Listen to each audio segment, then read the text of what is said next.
Continuons à voir les méthodes. Ici, il s'agit plutôt d'une astuce pour calculer les coefficients d'une décomposition d'éléments simples.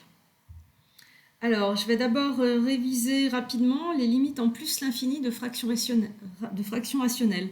Parce que pour utiliser cette méthode, il faut que vous sachiez très rapidement calculer les limites en plus l'infini d'une telle fraction. Alors, je vous rappelle que c'est la limite du quotient des monômes de plus haut degré. On regarde quelques exemples ensemble. Par exemple, la limite en plus l'infini de cette fraction rationnelle, eh bien, c'est la limite des monômes de plus haut degré, donc 2x2 au numérateur et 12x au carré au dénominateur. Ensuite, on réduit et il nous reste un sixième. Autre exemple, 3x sur x cube plus 12x moins 3, la limite en plus l'infini, ça sera aussi la limite de 3x sur x cube, et ça fait 3 sur x2, du coup ça va donner 0. Et donc, une fois qu'on a rappelé ça, l'idée c'est que vous puissiez calculer facilement de tête ces limites. Donc on va faire un petit exercice ensemble de rapidité. Par exemple, limite en plus l'infini de cette fraction, 3x cube sur x4 se réduit en 3 sur x, ça va tendre vers 0.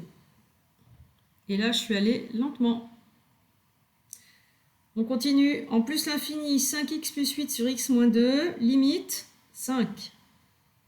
Parce que 5x sur x, ça fait 5. X cube plus 2x plus 7 sur x moins 12, la limite en plus l'infini, c'est comme x cube sur x, c'est-à-dire x2, c'est plus l'infini. Autre entraînement, 3x carré plus 5 sur 7x2 moins 3x plus 8, c'est comme 3x2 sur 7x2, 3 septièmes. Voilà, rien de compliqué. Et donc, regardons comment on va l'utiliser pour calculer les coefficients d'une décomposition en éléments simples.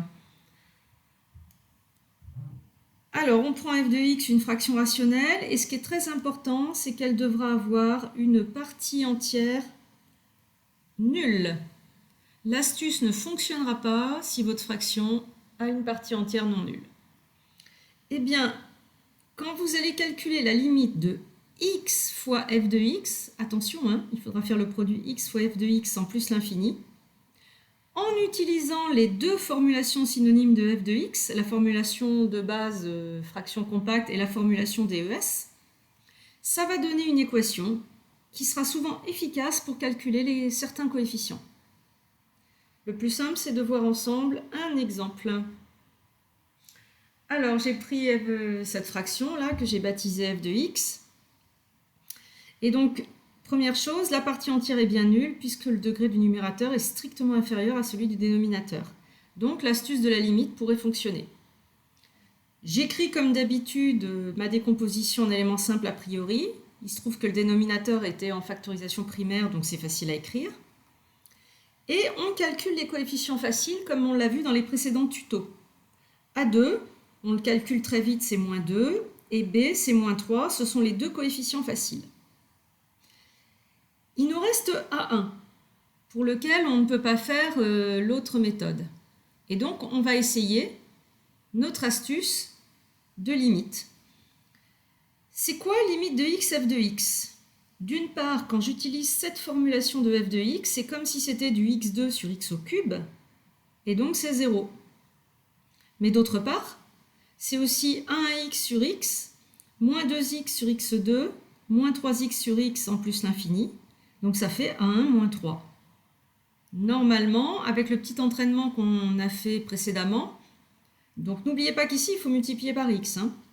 Vous devez calculer de tête cette limite. Et donc, par unicité de la limite, on a 0 égale 1 moins 3 et on trouve à 1. Et donc, on a trouvé la décomposition en éléments simples de notre fraction, et très rapidement. Je vous propose de vous entraîner avec ces deux exercices, f de x et g de x. Ils ont toutes les deux une partie entière nulle, donc vous écrivez la décomposition en éléments simples a priori, vous calculez les coefficients faciles, puis vous testez cette astuce de limite pour le dernier coefficient. À tout à l'heure pour la correction.